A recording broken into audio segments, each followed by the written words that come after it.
Cuando en la frontera del Imperio Burgio un comerciante de camellos le advirtió que era una condena a muerte adentrarse sin un guía en el desierto de las fosas, Alandir pensó que aquel hombre intentaba aprovecharse de él.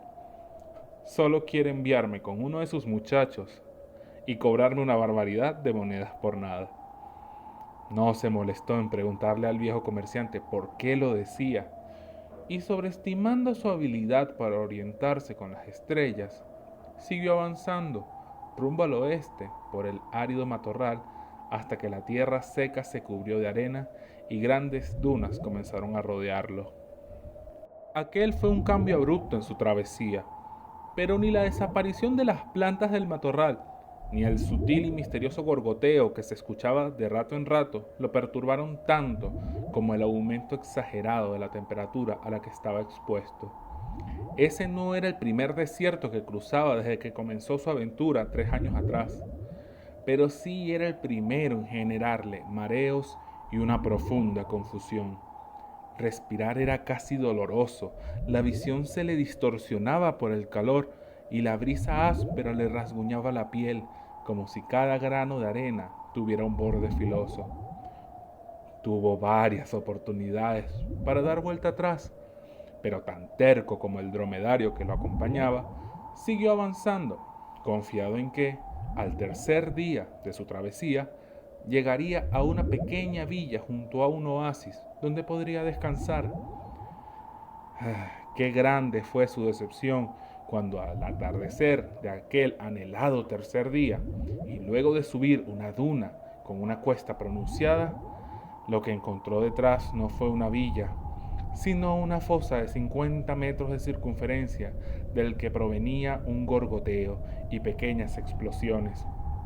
Alrededor de esta, kilómetros y kilómetros de desierto hasta donde alcanzaba la vista. Alandir bajó poco a poco la duna y con cuidado se acercó al borde de la fosa para ver con asombro una piscina de lava burbujear ante él, de la que emanaba un putrefacto olor a azufre. Se sintió maravillado. Había leído sobre volcanes y escuchó hablar de aquella sustancia mortal, pero en ninguna de sus fantasías logró imaginar lo poderosa e intimidante que podía llegar a ser. Se quitó el turbante, dejando que su cabello rubio y su rostro se refrescaran, en vano, y contempló la lava por un rato antes de comenzar a armar su campamento unos 50 metros atrás. Bueno, supongo que ya sabemos por qué hace tanto calor aquí, ¿verdad, Tilly? Le dijo Alandir a su dromedario, intentando mantener un tono optimista, aunque por supuesto, la bestia lo ignoró, rastrillando la arena en busca del más mínimo resto de hierba seca que quedara en ese insano lugar. Dormir se le hizo difícil esa noche. No importaba qué tan bien apertrechado estuviera, la falta de comida y de agua no tardaría demasiados días en hacerse presente. Escudriñó las estrellas con su sextante y su astrolabio, pero donde debía estar la villa solo estaba esa fosa burbujeante de lava. No puedo seguir adelante hacia el oeste porque me quedaré sin suministros, y no puedo dar marcha atrás por la misma razón. No, Villa Carana tiene que estar cerca de aquí, pero no la estoy viendo. No, no, no. Debo mantenerme en esta zona, y tarde o temprano tengo que encontrarla. Y así se convenció a sí mismo de que aquella era su única alternativa. A la mañana siguiente, tras forcejear con Tilly para reanudar la marcha, casi cayó en una segunda fosa de la que no se había dado cuenta, y tras caminar media hora, Tilly se asustó por el fuerte chirrido de la lava que se movía en una pequeña fosa oculta tras enormes rocas. Corcovió con fuerza, liberándose parcialmente del agarre de Alandir, y casi cae en una tercera fosa que habían dejado atrás unos segundos antes. Fue ahí recién que Alandir reparó en la advertencia del comerciante de camellos días atrás.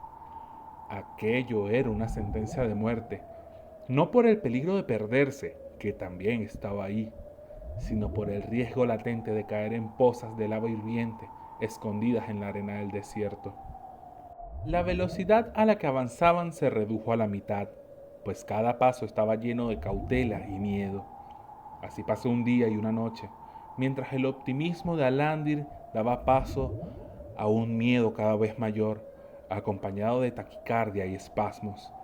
La muerte acechándolo en la forma de tres buitres hambrientos hizo que un escalofrío le recorriera la espina, y horas después recordaría ese momento con amargura, sabiendo que si seguía vivo fue por un golpe de suerte. Como si los dioses hubiesen querido ayudarlo, un silencio mortuorio se apoderó del desierto, deteniendo el viento y enmudeciendo el gorgoteo de las fosas, lo suficiente como para que él escuchara un distante repiqueteo metálico. Su corazón dio un brinco al escuchar aquel sonido antinatural, y sujetando la rienda de Tilly con fuerza, corrió en dirección al sonido, deteniéndose cada poco para volver a oírlo, cada vez mayor.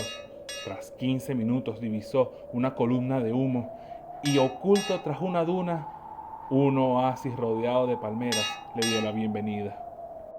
A las orillas del oasis estaba Villa Carana, con 100 casas hechas de arenisca, piedra caliza, adobe y palma. Sabiéndose salvado, Alandir corrió desaforado hacia el oasis, rodeado por tierras verdes y pequeñas parcelas, y aunque no estaba muriendo de sed, no pudo evitar arrodillarse ante las aguas diáfanas y beber varios sorbos. Tilly, por su parte, bebió durante 10 minutos sin descanso hasta estar saciado. Se notaba que, a esas horas del mediodía, todos los habitantes estaban resguardados del ardiente sol en sus hogares. Se escuchaban voces, entremezcladas con el viento y el balar de las cabras de una parcela cercana. Sintiéndose aliviado, y notando que los buitres que lo seguían desde las alturas habían desaparecido, Alandir soltó un suspiro y se dispuso a seguir el sonido que había salvado su vida. El repiqueteo metálico venía del centro del pueblo, próximo a la columna de humo que aún podía ver en el cielo. Caminó con confianza por los senderos de tierra del pueblo, y pese a que esperaba que su llegada fuera algo extraño para los habitantes de Carana, la gente no parecía interesada en él, ni en su terco dromedario, que tiraba en dirección contraria para volver al oasis. Tras 10 minutos llegó al centro del pueblo, donde había varias personas reunidas en un pequeño bazar que rodeaba una fuente seca hecha de mármol, decorada de forma extravagante con temas de una batalla y que desentonaba por completo con el lugar. Todos vestían ropa holgada y blusones anchos con mangas, además de sombreros planos como un plato que cubrían sus cabezas del sol. Alrededor de la plaza y el bazar había algunos edificios, como un cuartel simple, con paredes de adobe, y un soldado del Imperio Burgio haciendo guardia junto a la puerta de madera, con una armadura de escamas, un casco puntiagudo con un penacho dorado y una alabarda. También había un edificio más grande que parecía ser la casa del líder de la aldea, y un par de metros más allá, siguiendo un camino que salía de la plaza, una herrería, la fuente del humo negro que lo hizo llegar hasta allí. Para ese momento, Alandir estaba tan agradecido por su buena suerte que no pensaba en otra cosa que ir al origen del golpeteo metálico y agradecer a quien estuviera ahí por haberlo salvado, aunque no fuese su intención. Se aventuró sin timidez por la multitud y en cuestión de segundos estaba frente a la herrería. Amarró a Tilly en un poste cercano y entró golpeando la puerta, saludando con calma. Hola, buenas tardes. La voz de Alandir se vio sofocada por el martilleo constante de un herrero de gran tamaño que, con pinzas en una mano y una maza en la otra, le propinaba fuertes golpes a un sable al rojo vivo. Sin embargo, una voz suave y amistosa le dio la bienvenida, y una mano áspera lo sujetó por la muñeca. Hola extranjero, bienvenido a mi herrería. Dime, ¿qué necesitas? A Alandir le costó enfocar quién le hablaba, pues la luz cegadora del exterior no tenía nada que ver con la oscuridad de la herrería, y grande fue su sorpresa al ver que era una pequeña muchacha morena, de a lo mucho 17 años, cubierta de hollín y con una sonrisa amistosa y confiada en el rostro. Una pañoleta gris le cubría el largo cabello negro, y su frente cubierta de sudor demostraba que había estado trabajando. Sin embargo, en sus ojos verde oliva no se demostraba el más mínimo rastro de cansancio. Soy Alandia, Quería darle las gracias. Estaba perdido en el desierto y de no ser por el martilleo de aquí hubiese muerto. ¿Perdido? ¿Y tu guía? Le preguntó la joven. No tengo. Entré al desierto sin guía. ¿Y cómo hiciste para no caerte en una de las fosas? Exclamó con fuerza el herrero mientras se daba la vuelta, hundiendo el sable en agua para templarlo. Yo no lo sé, pero aquí estoy gracias a ustedes. Ambos herreros intercambiaron miradas y se rieron con fuerza tras algunos segundos, antes de que la chica sonriera. Hermano, invitémoslo a comer.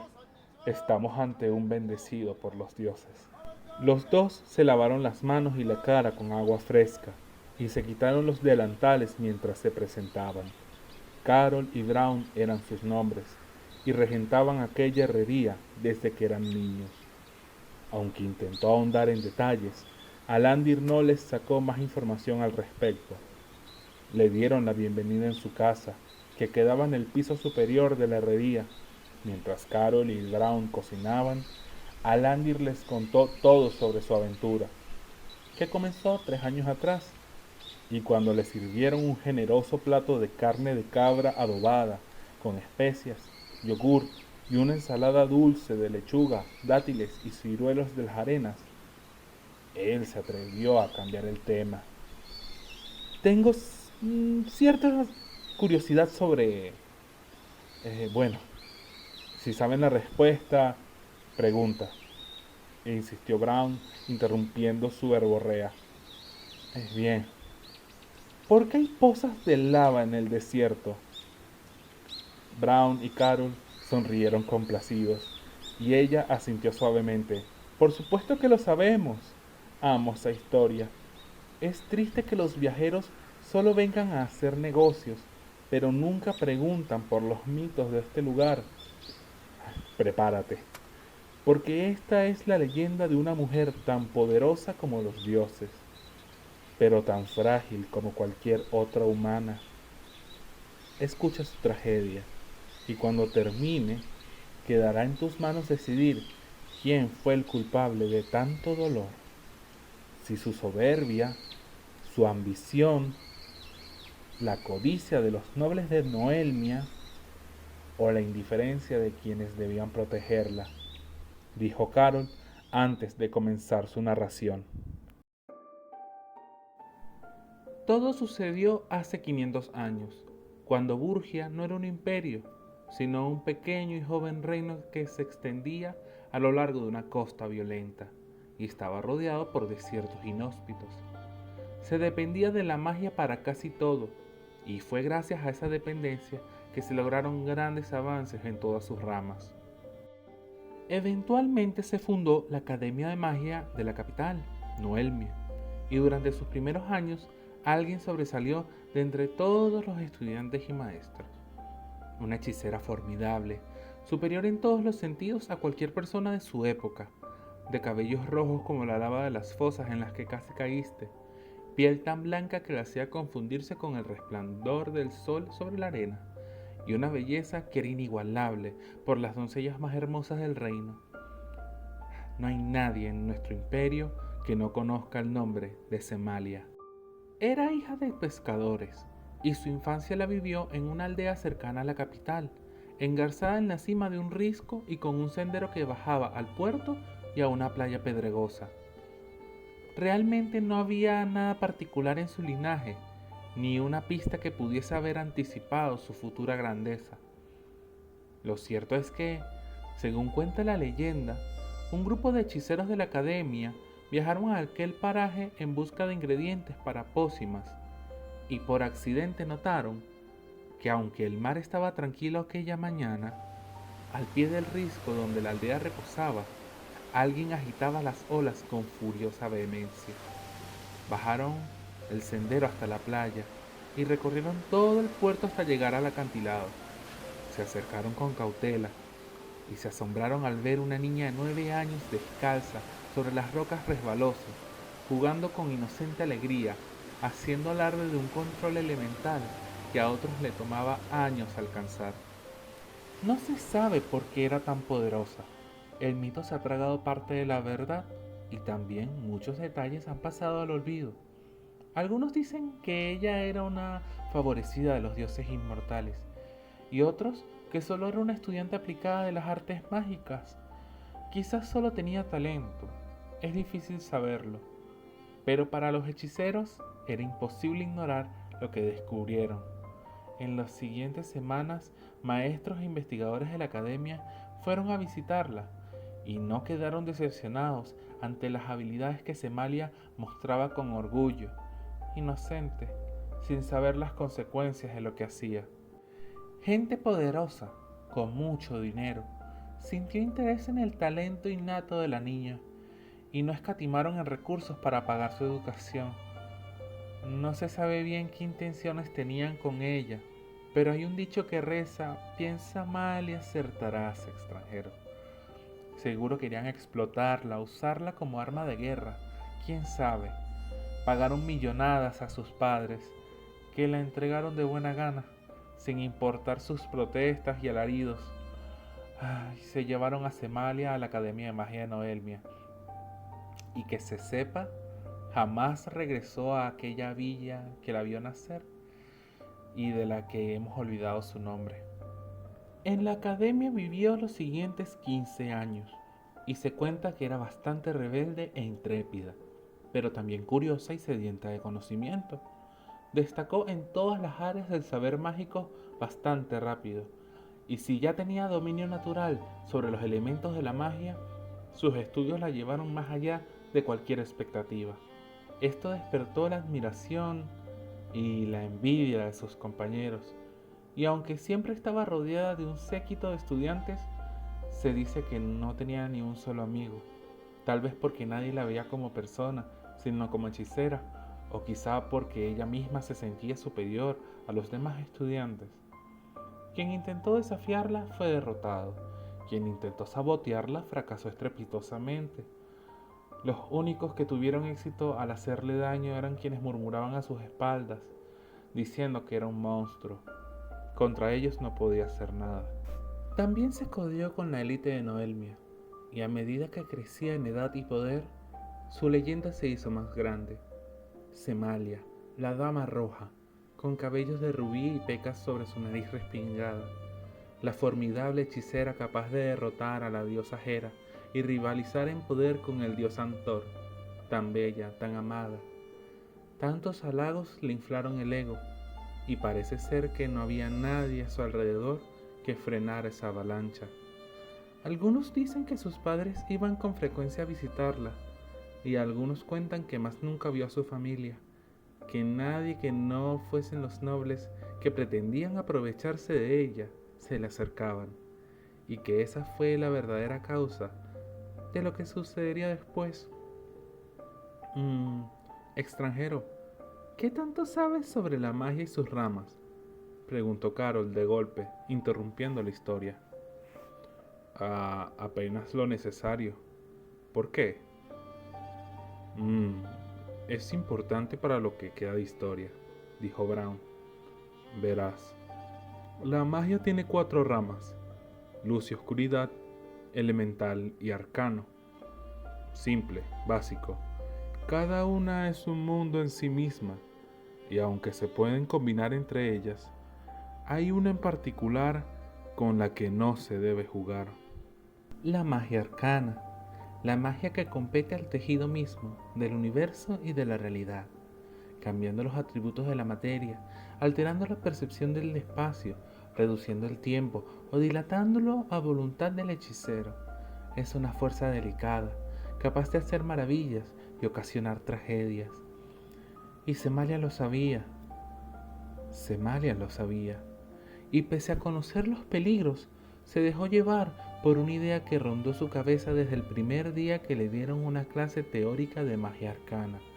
Los cálculos intrincados sobre los límites y las consecuencias de la magia le daban igual, pues le era natural dominarla, y este dominio la llevó a pensar que, al igual que Masilla entre sus dedos, podría hacer lo que quisiera con una de las fuerzas fundamentales de la creación. Si bien la leyenda de la Dama Roja tiene huecos, y exageraciones en alguna de sus partes. Aún hay registros de la última conversación que tuvo con el Magister Silkar Thorin, la máxima autoridad de la academia, el tutor de Semalia y el único al que ella todavía le mostraba algo de respeto. Se cuenta que entró de forma intempestiva a la oficina del Magister, con la confianza propia de una amiga bromista. A esas alturas, aquella niña de 9 años se había convertido en una mujer esbelta e indomable, con un caminar altivo y una mirada decidida que siempre iba acompañada de una sonrisa sutil que robaba corazones e intimidaba a quienes se habían atrevido a oponérsele en su irrefrenable ascenso a la élite de la academia. Silkar la miró, sabiendo que aquella irrupción no podía traer nada bueno, y se estremeció al pensar que aquella joven que se sentó frente a él sin permiso se estaba volviendo peligrosa para ella misma, para Noelmia y para todo el reino de Burgia. Con solo 24 años ya tenía más trayectoria que muchos maestros con una vida de experiencia, y pese a que sus ojos azules como el cielo transmitían en primera instancia una aura pacífica, quienes la conocían sabían que tenía más en común con un mar tormentoso. Ser maestra no llenaba sus expectativas, y hacer misiones para Noelmia como diplomática o ser explorador en tierras remotas y llenas de peligros le interesaba un poco más, pero no lo suficiente para sacarla de sus propias ambiciones. Los poderosos que pretendieron controlarla fracasaron en cualquier intento de abusar de su poder. No había manera de amenazarla o chantajearla, y más bien se vieron arrinconados al notar que ella no agachaba su cabeza ante nadie, como si al contrario sintiera un exacerbado desprecio por cualquiera que pretendiese ser una autoridad. Silkar era incapaz de predecir el próximo movimiento de la Dama Roja, la hechicera más poderosa del reino, la única que no hizo reverencia ante el rey de aquel entonces, Porfesis Antaniel Burgis II. Se especulaba que era capaz de arrasar con Noelmia entera si se salía de control. Y fuese cierto o no, al parecer nadie, ni siquiera Porfesis II, quería comprobarlo. Silkar debía detenerla, pero no podía. Y si era tan peligrosa, no hubo, tú sabes, intentos de... Alandir hizo un gesto con su dedo que hizo reír a Brown.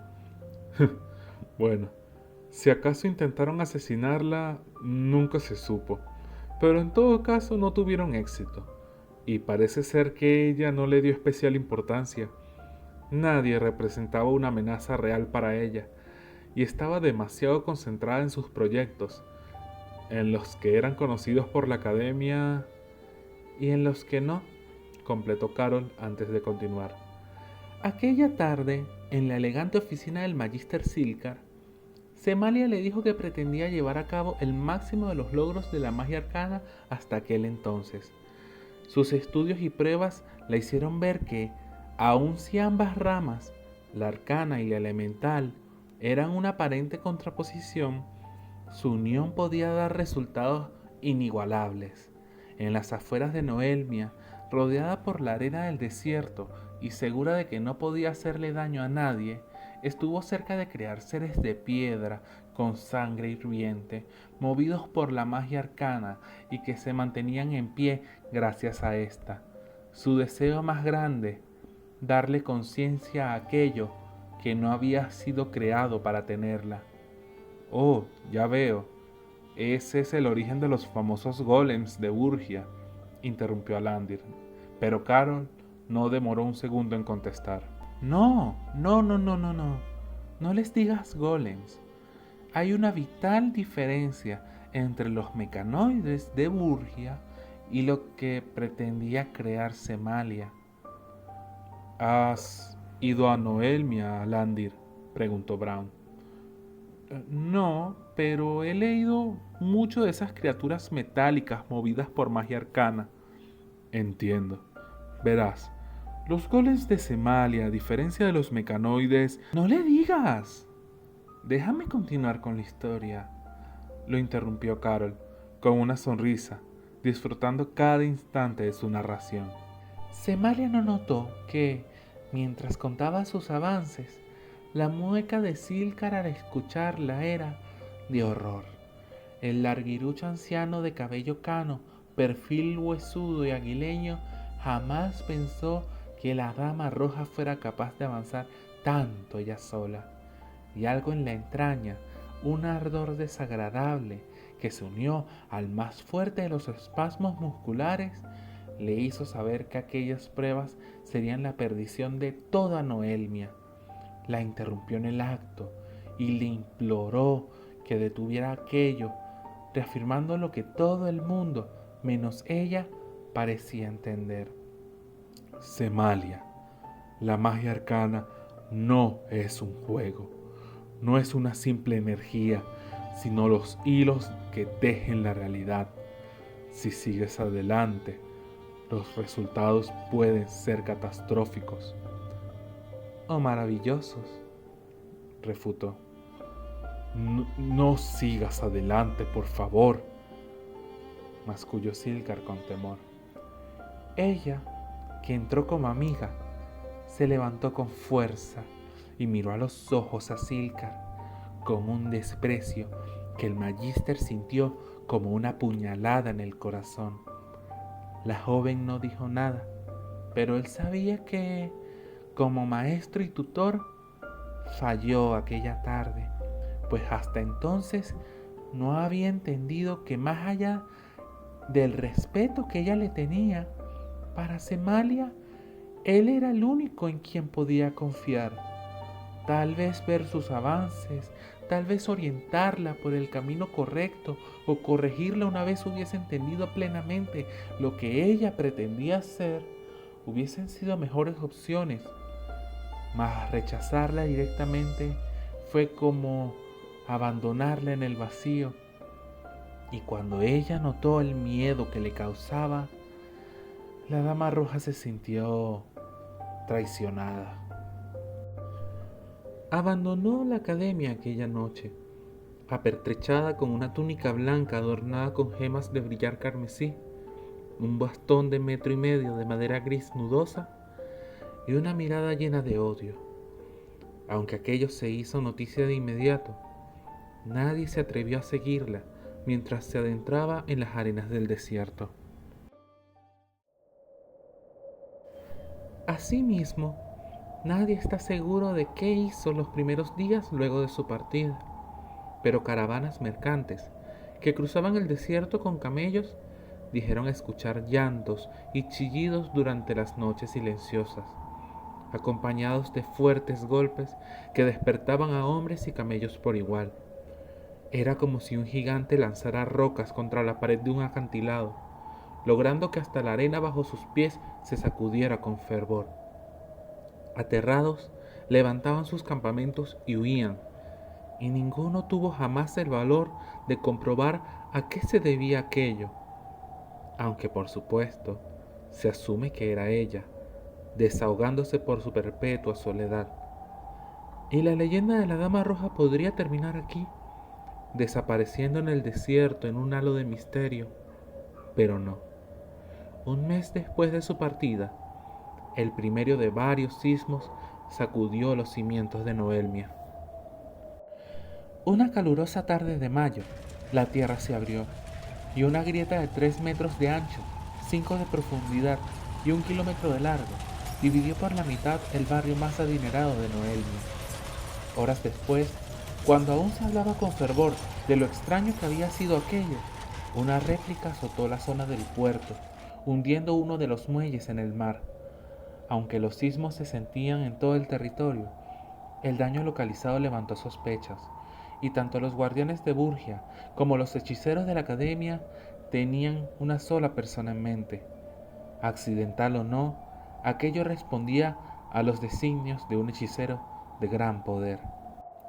Entre casas que se derrumbaban, gente muriendo y con el pueblo presa del pánico, una tropa de 30 exploradores de Burgia se organizó, acorazados con armaduras de cuero endurecido, cascos de bronce de penachos dorados, sables, escudos y arcos compuestos.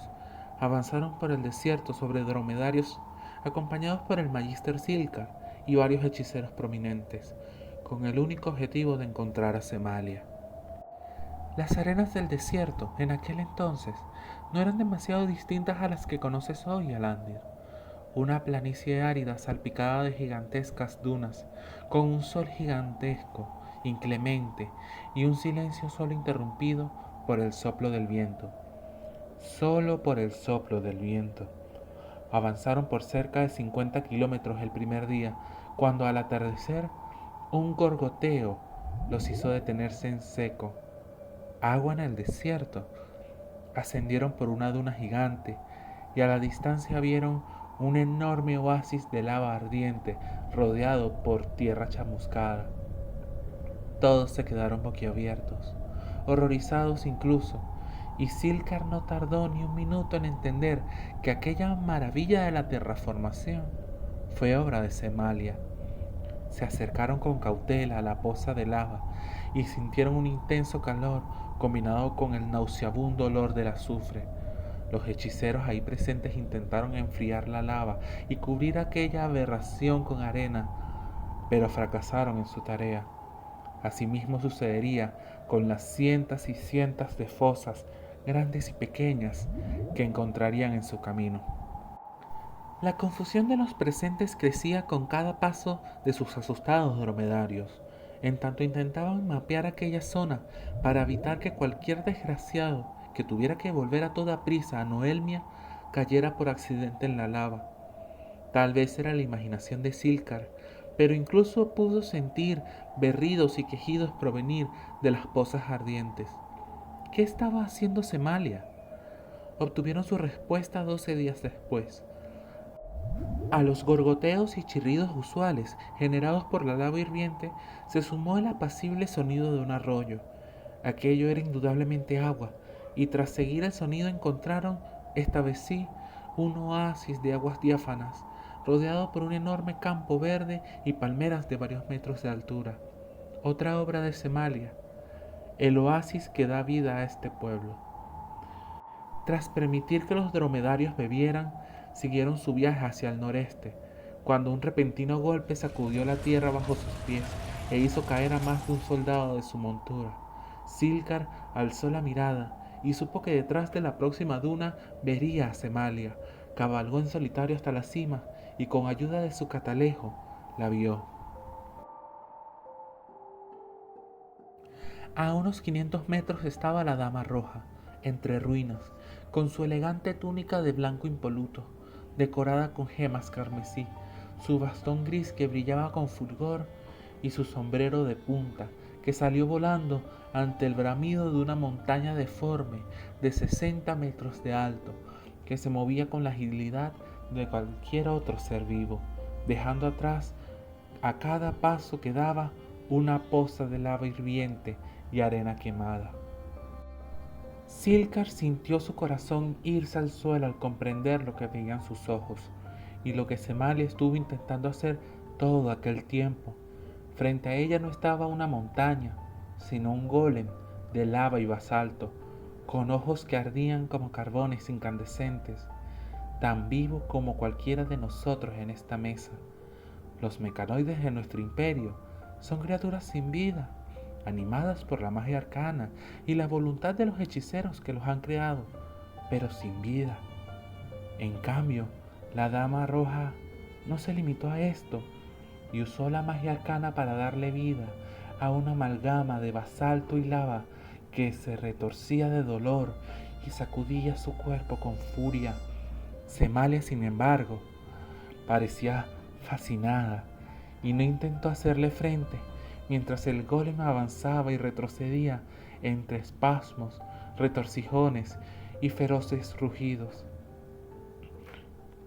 El magíster y sus compañeros se quedaron viendo la escena pasmados, impotentes ante la colosal bestia y su creadora, quien lo miraba con orgullo. O al menos así fue hasta que un puño de basalto se cerró con furia y sin pensar las consecuencias, el golem intentó aplastar a Semalia, que parecía hablarle vagamente. Aquel ataque no le dio risa a la Dama Roja, y tras resistir el golpe detrás de un escudo de luz sagrada que la envolvió, Movió su bastón con hastío.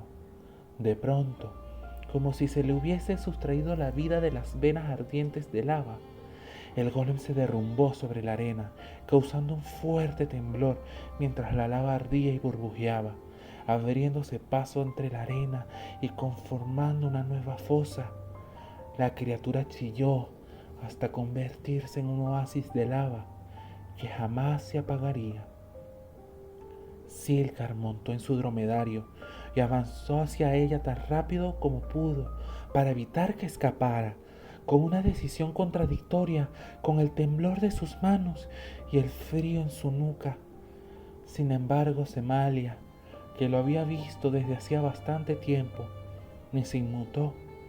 Cuando el magíster estuvo a pocos metros, Semalia, que solo se movió para levantar su sombrero del piso, le dijo con tristeza, viendo hacia la fosa de lava: no me entienden. No importa cuánto intento comunicarme con ellos, no son capaces de comprender lo que les digo. Y aunque lo intentara por más tiempo, la vida no persevera en ellos. Se derrumban a las pocas horas, gimiendo de dolor. ¿Qué estoy haciendo mal, Silcar? Él, en lugar de responder, hizo una seña con la mano para que los guerreros y hechiceros restantes no se acercaran. Descendió de su dromedario y se quedó de pie a unos 10 metros de la dama roja. Ella continuó hablando con naturalidad. Es tan frustrante. Siempre la magia se sometió a mis designios, dijo con la mano ligeramente estirada, y de su palma brotó energía arcana de purpúreo brillar. Lava se derramó frente a ella sin quemarla, y un golem de lava, del tamaño de una papa, emergió de la mezcla etérea. Siempre fue mi compañera, mi única amiga. La magia no tiene voz, pero me habla. No tiene cuerpo, pero es capaz de abrazarme.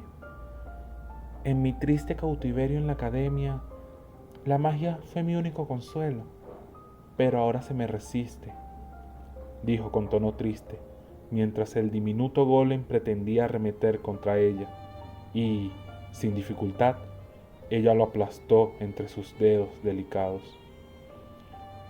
¿Qué estoy haciendo mal, Silcar? Semalia, lo lamento. Fui tu tutor durante tantos años y no fui capaz de comprender el dolor de tu alma. Aún no es tarde para corregir todo esto, pero te lo imploro, desiste de este experimento y ven conmigo.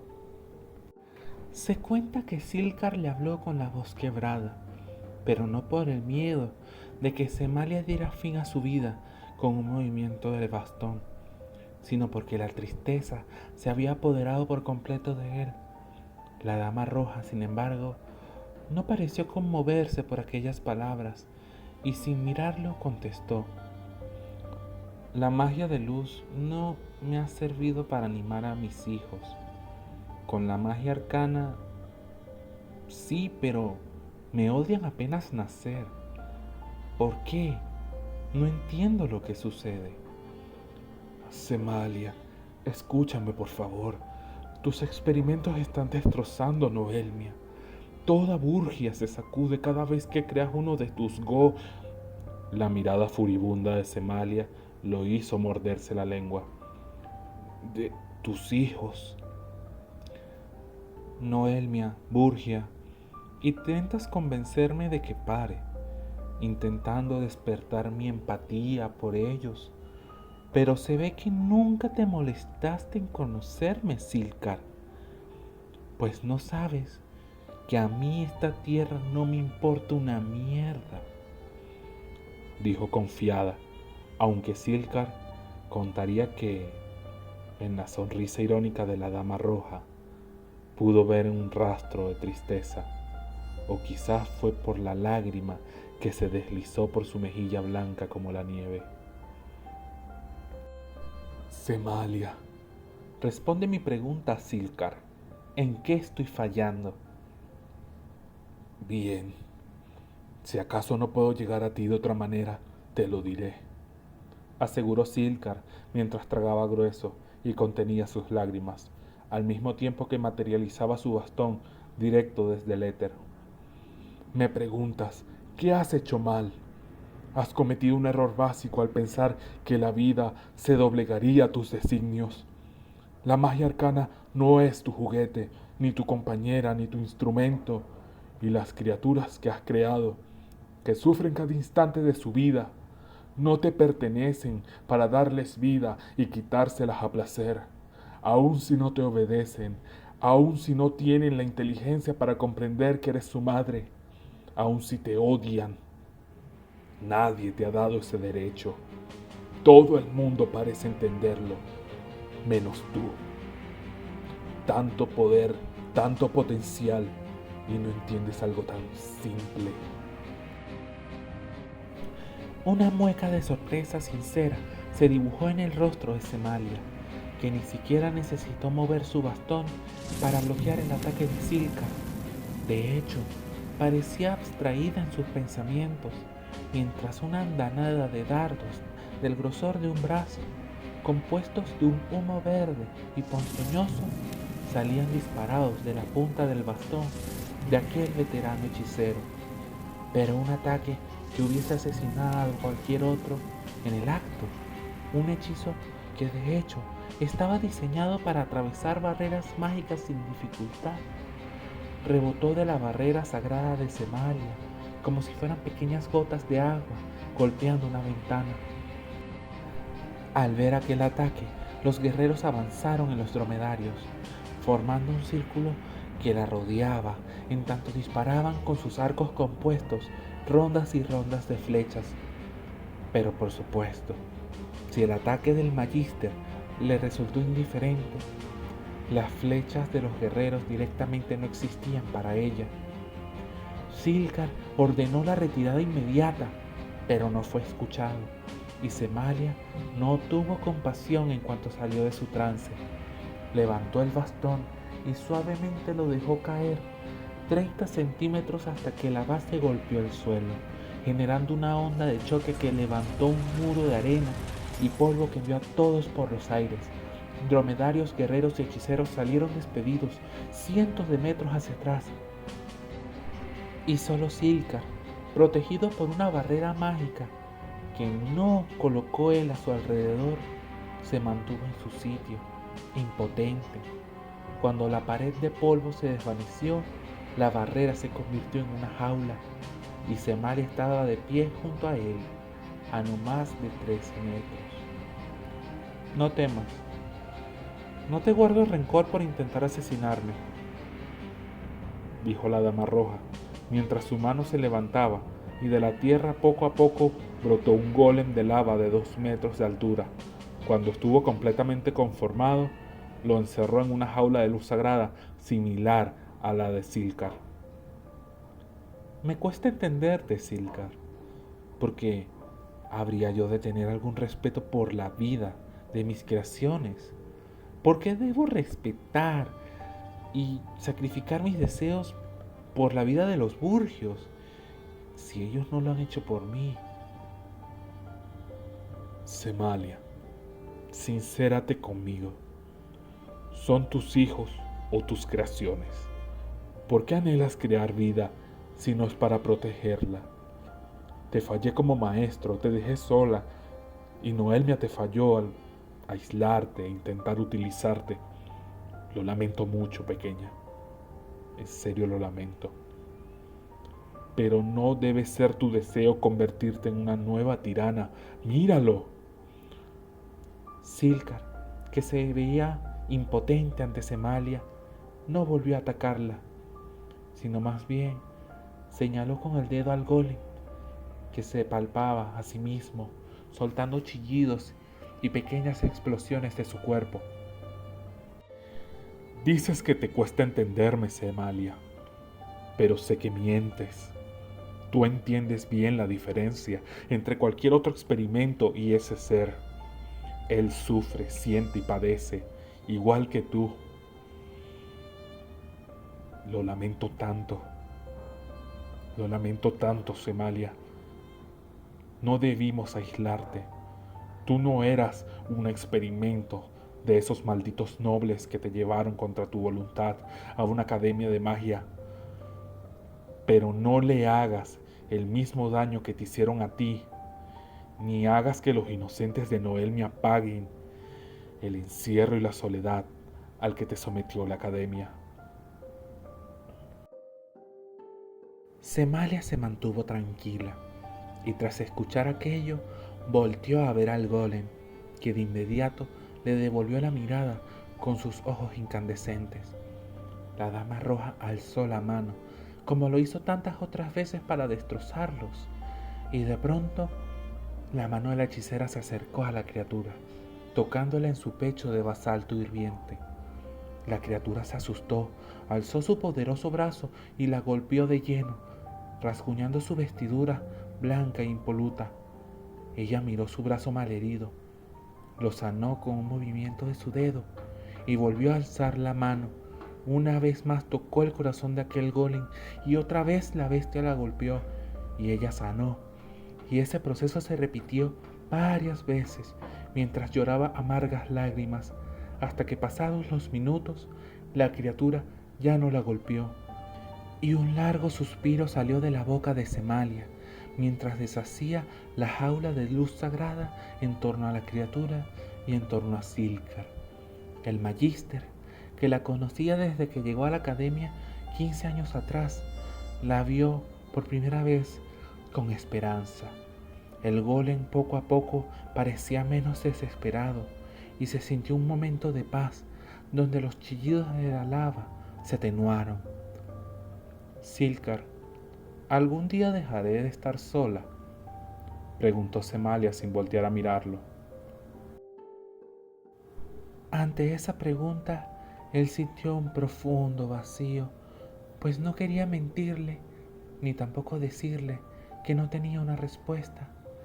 Sin embargo, al ver al golem en paz, mirándola fijamente, asintió. Tal parece que sí, Semalia.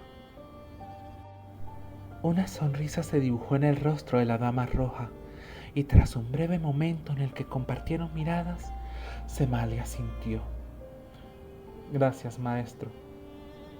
Nunca volveremos a vernos. Por un segundo el hechicero pensó que lo atacaría, y aquello hubiese sido un giro dramático, pero no fue lo que pasó. Él intentó defenderse, pero antes de poder visualizar nada más, una nube de arena tan densa como la de una tormenta lo envolvió, y cuando Silcar pudo despejarla, Semalia y su hijo habían desaparecido, dejándolo solo. El anciano hechicero se llevó la mano al pecho y se apretó la túnica con tristeza, pues después de tantos años conociéndola, aquella fue la primera y la última vez que pudo ayudarla. En cuanto a Semalia, no mentía. Silcar nunca más la vio y de hecho nadie en Burgia volvió a saber de ella, dejando atrás cientos y cientos de fosas llenas de lava ardiente como casi la única prueba de su existencia. No se sabe qué hizo el resto de sus días, pero se dice que la Dama Roja, la hechicera más poderosa de la historia, sigue bajo las arenas del desierto de las fosas, prolongando su vida con magia arcana para poder vivir eternamente con sus hijos de lava. Vaya, vaya, eso fue... Lo sé, es una leyenda estupenda, con mucho de verdad y mucho de mito, aseguró Bran. ¿Y ustedes qué piensan?, preguntó Alandir. Yo pienso que deberías quedarte a dormir. Ya no son horas de salir en busca de aventura. Al oeste del pueblo hay una taberna donde podrás encontrar un guía que te saque de aquí mañana. Gracias por tu hospitalidad. No quiero ser oportunista. No lo estás haciendo. Quédate, por favor. Y en cuanto a tu pregunta, yo creo cada parte de la historia, legendaria o no. Y sé que Carol piensa igual. Así es. Bien. ¿Y qué pasó con Noelmia? Bueno, La reconstruyeron, murieron cientos, pero la ciudad se mantuvo en pie.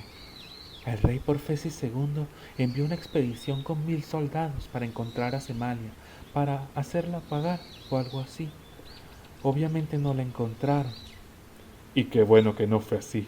Si llegaban a desquiciarla o a maltratar a uno de sus hijos, seguro los hubiese matado a todos. No existiría un imperio burgio justo ahora. Sí, tienes razón. Pero bueno, cuando llegaron a este oasis inventaron la narrativa de que aquí fue el lugar exacto donde vieron que la habían derrotado al hacerla abandonar el territorio. Construyeron un templo y una pequeña plaza con una fuente conmemorativa. Oh, por eso la fuente de mármol. Ambos herreros se rieron. Sí, esa cosa vieja la trajeron de la capital para no olvidar la leyenda de la Dama Roja.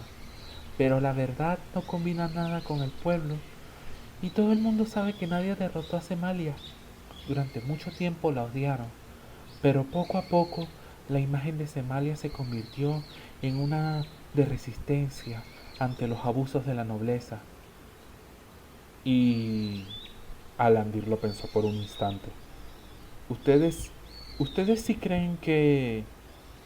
¿Qué cosa? Insistió Brown. ¿Que ella siga aquí? Los hermanos se vieron y una sonrisa de complicidad se dibujó en sus rostros. A veces, en las noches muy silenciosas, se puede escuchar cómo algo se mueve en lo profundo de las arenas. Si Semalia era tan poderosa como dice la leyenda, no veo por qué no podría estar ahí abajo, y tampoco me molestaría que fuera así. Finalizó Carol.